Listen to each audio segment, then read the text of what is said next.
Donc on reprend notre hauteur coronaire.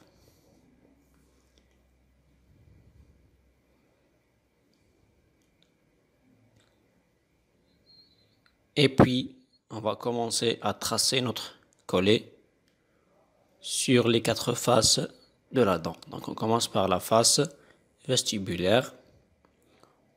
Le collet est toujours sous forme d'un demi-cercle. Donc on vérifie la hauteur coronaire qui est de 27 mm. On passe à la face palatine, donc on laisse un quart de la hauteur coronaire et on trace le collet sous forme d'un demi-cercle. On relie le collet sur les faces proximales.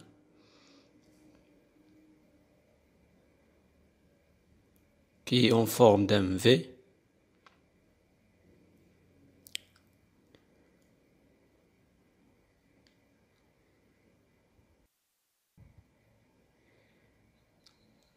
Et puis, on va commencer à travailler notre racine. Donc, on délimite avec la pointe du couteau et on sculpte la racine avec la partie plane.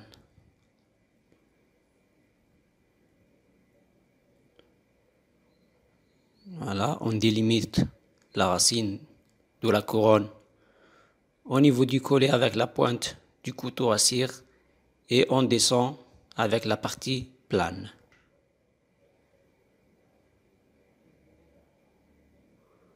Donc on arrondit tous les angles et on travaille tout doucement notre racine.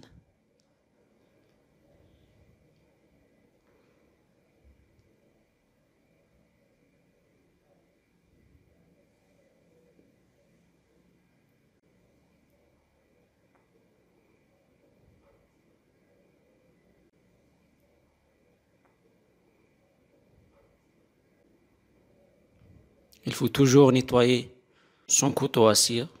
Il faut toujours travailler avec un instrument propre pour qu'il soit tranchant. Voilà, on travaille sur la racine tout doucement et on fait le tour et on élimine les angles.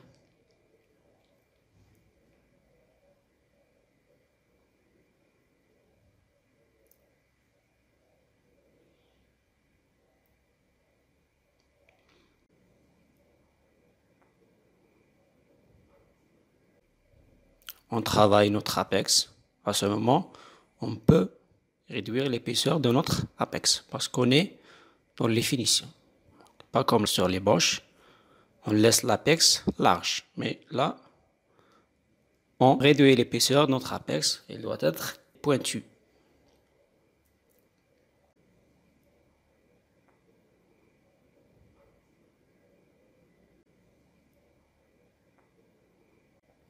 Et à ce moment, on va réaliser la concavité au niveau de la moitié apicale de la racine du côté distal.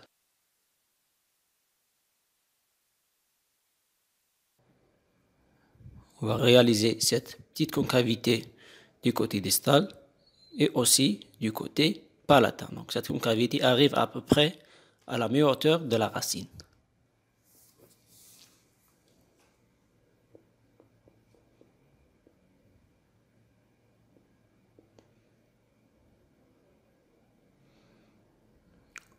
On essaye de finir notre racine, donc on arrondit tous les angles.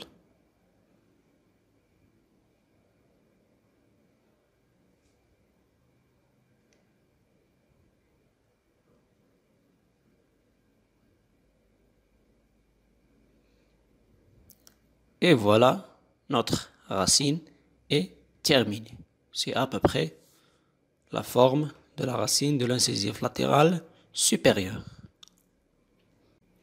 Après, on va commencer à effacer la marche d'escalier entre la racine et la couronne.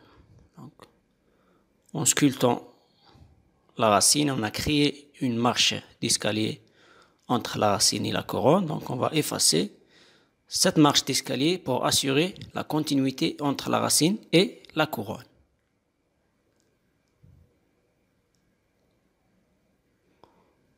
on fait le tour et on efface cette marche d'escalier.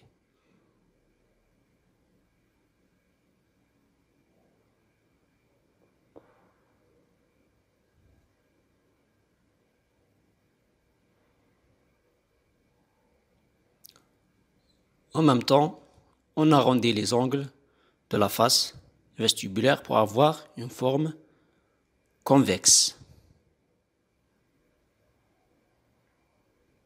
Et voilà, on commence à avoir la forme de l'incisive latérale.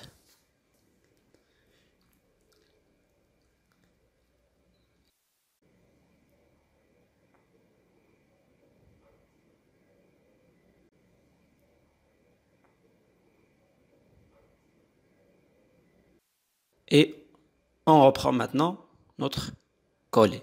Donc on ne va pas reprendre la hauteur coronaire, on va reprendre le collet tout autour de la dent.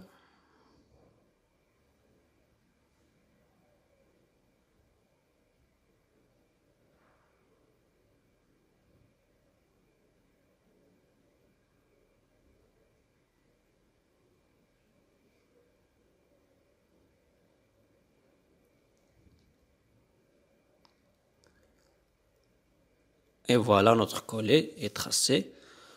Donc on va effacer un peu les traces du couteau au niveau du collet.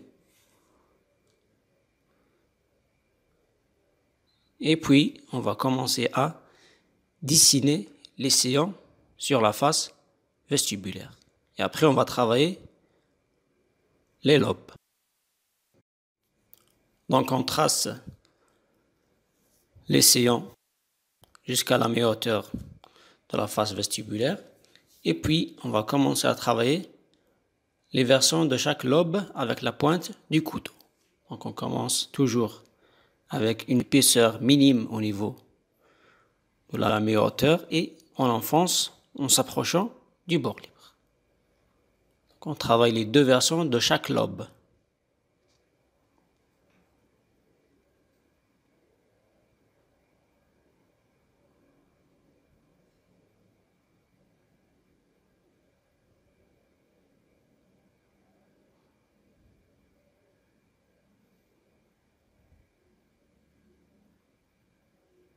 On arrondit les angles, on ne laisse pas d'angle vif. Et à ce moment, on va couper notre angle distal, donc qui arrive à peu près au milieu de la largeur.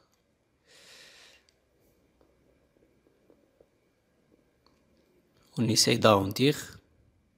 Voilà. On travaille un peu l'angle distal.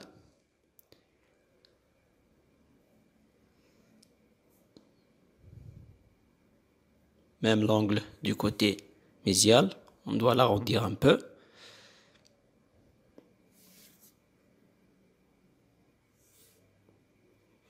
Et voilà, on a presque terminé notre face vestibulaire. On va passer à la face palatine. Donc on passe à la face palatine.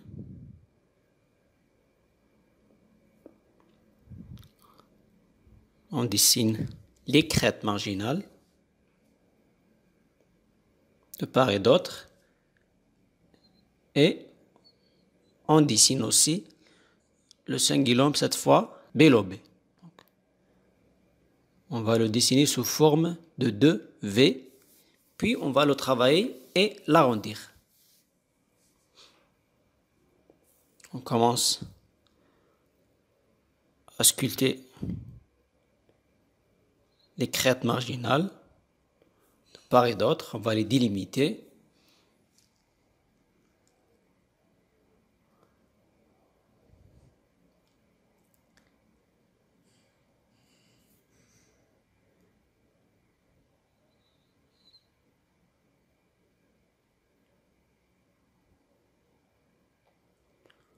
On délimite aussi notre cingulum.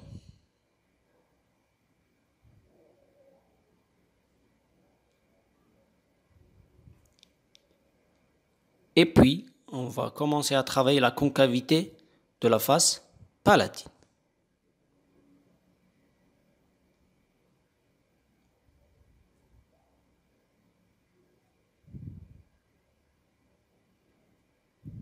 On va tout doucement.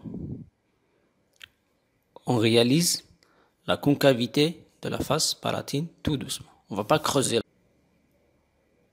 Juste une légère concavité. On va effacer un peu les crêtes marginales au niveau du bord libre. Et on travaille les versants des crêtes marginales. Donc on va les arrondir de tous les côtés.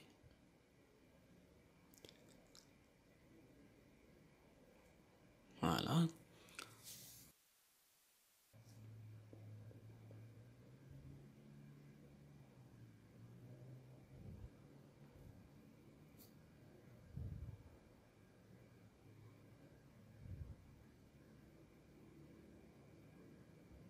On dessine à chaque fois notre cingulum, les crêtes marginales et on fait le va-et-vient. On dessine bien le sillon qui sépare les deux lobes.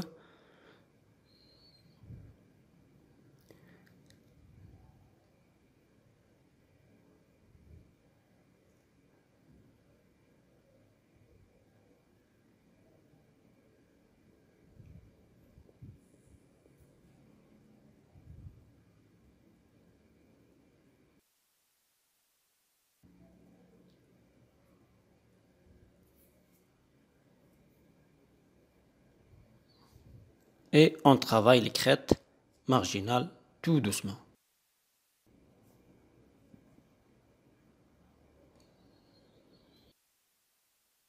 Donc on ne laisse pas les crêtes marginales pointues, donc on va les arrondir et les adoucir.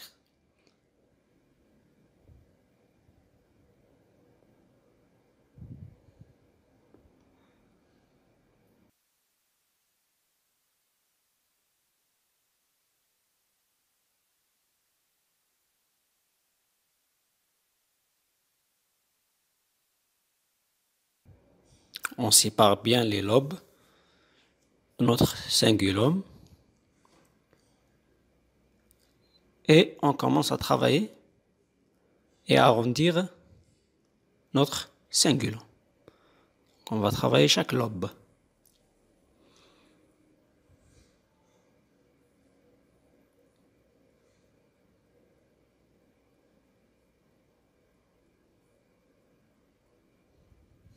Donc on fait le mouvement de va-et-vient. Voilà, avec la pointe du couteau ou bien de préférence avec la pointe de la spatule à cire. Parce que c'est une dent petite, donc on doit travailler avec un instrument petit. On revient à délimiter, à dessiner à chaque fois pour ne pas perdre les limites. On nettoie bien la face palatine. Voilà le trou borgne.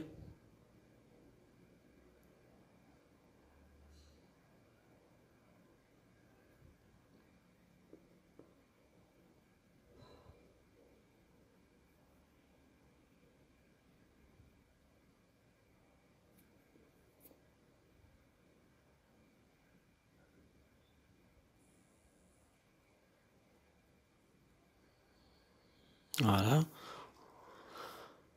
On revient aux crêtes marginales. Donc on doit tout adoucir. On ne laisse rien de vif.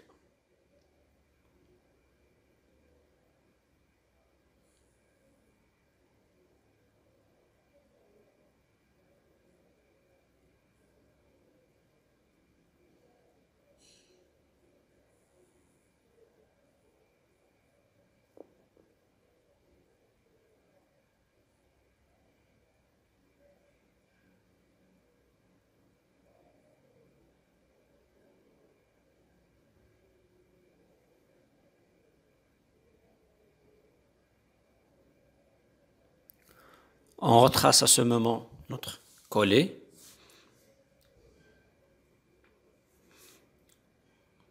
Tout autour de la dent, sur la face vestibulaire, sur la face proximale, sur la face palatine et sur l'autre face proximale.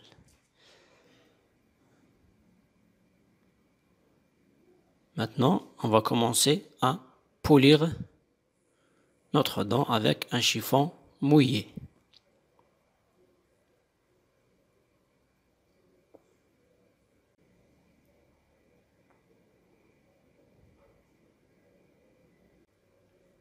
Voilà, on travaille d'abord la racine. Donc on nettoie bien notre racine. On élimine les coups de couteau, les traces du couteau à cire. On finit bien l'apex. Et puis, on va finir notre collet.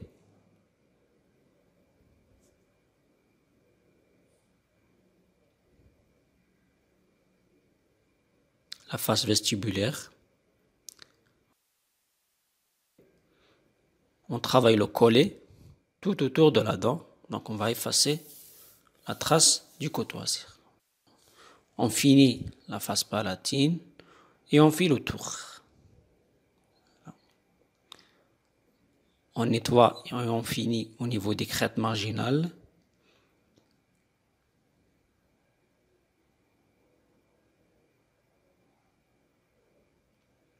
On adoucit les sillons et les lobes de la face vestibulaire, aussi les crêtes marginales et le cingulum. Donc on doit tout adoucir et finir.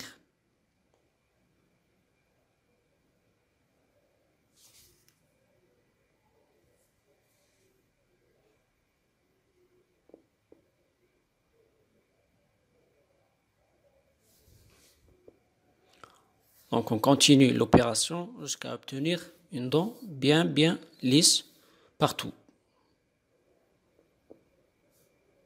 On nettoie bien au niveau du cingulum, du trou borgne.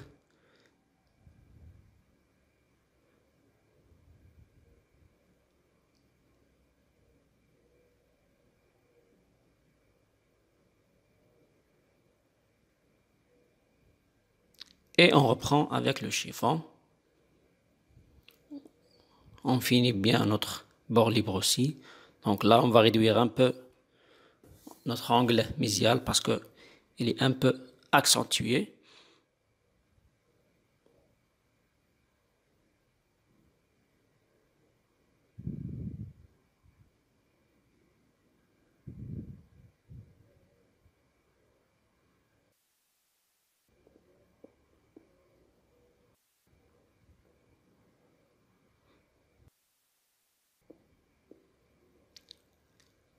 Et voilà, la dent est terminée. On va juste repasser le chiffon.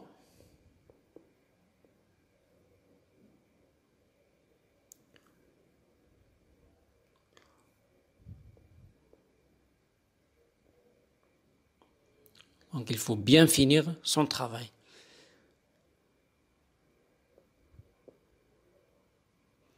Et voilà, la dent est terminée, bien polie.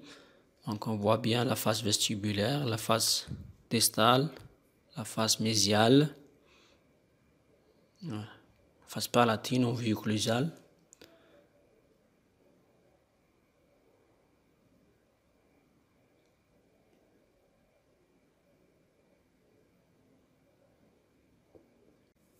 Et voilà la dent en photo.